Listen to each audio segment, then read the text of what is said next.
नमस्कार बच्चों, कक्षा 11 के लिए कल हमने बताया था टेडोफाइटा में स्टेलर सिस्टम या रंध्र तंत्र बताया था। अब उससे अधिक विकसित पौधे अर्थात अनावृत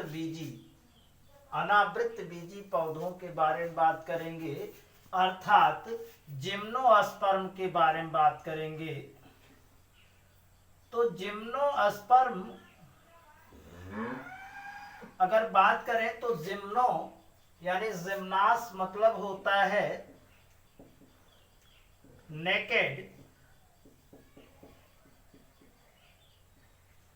और स्पर्म मतलब होता है सीड, अर्थात ऐसे पौधे जिनके सीड में सीड कोट नहीं पाया जाता है, यानी इन्हें हम अनावृत बीजी पौधे हैं। ये फ्लावरिंग प्लांट है, पहले भी आपको बता चुके हैं। पौधों को दो भागों में बांटा गया है, क्रिप्टोगैम्स और फिनरोगैम्स। क्रिप्टोगैम्स में आपको पढ़ाया गया अलगी, ब्रायोफाइटा, टेडोफाइटा पढ़ाया गया। फिनरोगैम्स में आपको अनावृत बीजी और आवृत बीजी पढ़ाए जाएंगे। तो अनावृत बीजी अगर हम करेक्टर बहुत ज्यादा हो नहीं, लक्षण अगर देखना चाहें तो पौधे जड़, तने, पत्तियों में विभक्त होते हैं। इनमें फ्लावर पाया जाता है। जहां पर फ्लावर पाए जाते हैं यानी पुष्पी पादप हैं, और ये इनमें जनन अंग स्पोर पाए जाते हैं।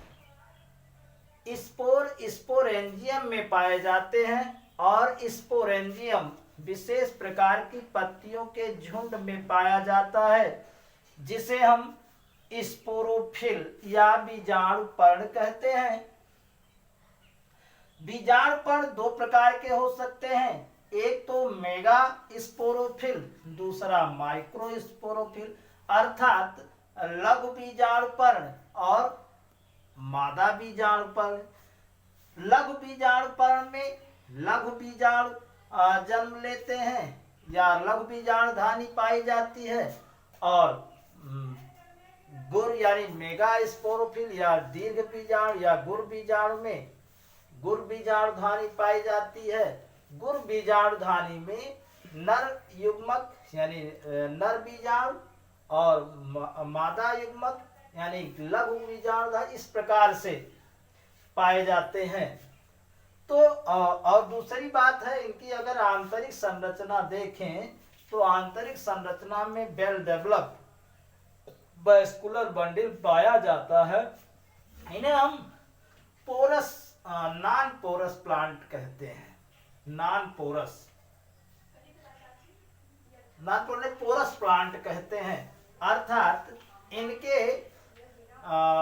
जो वैस्कुलर बंडल होता है, जाइलम में ट्यूब यानी जो है वेसल्स नहीं पाए जाते हैं, और फ्लोएम में कंपेनियन नहीं पाया जाता है।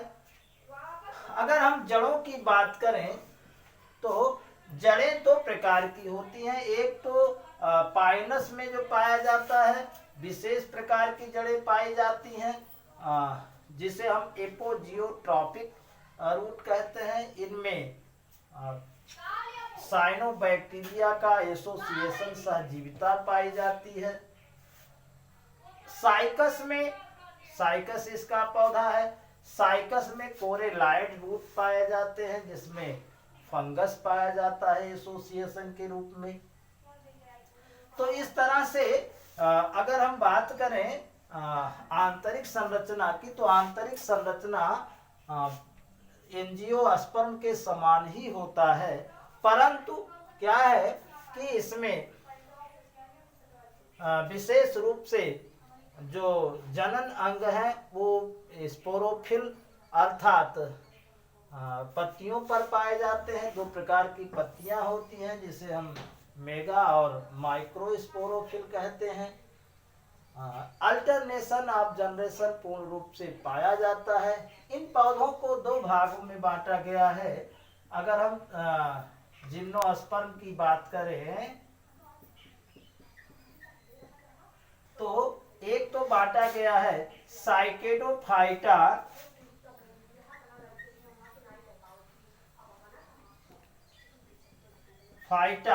दूसरा कोनिफेरोफाइटा,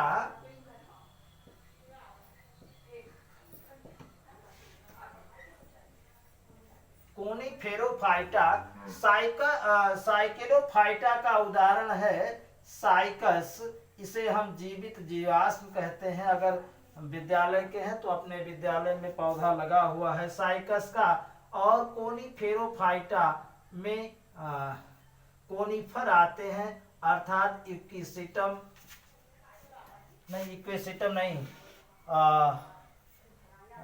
साइकस पाइन एफेड्रा आता है, जिससे एक दवा बनाई जाती है जिसे हम एफेड्रिन कहते हैं। तो इस प्रकार से सामान्य रूप से आज हम अनावृत पीजी पौधों के बारे में अध्ययन कर रहे हैं। धन्यवाद।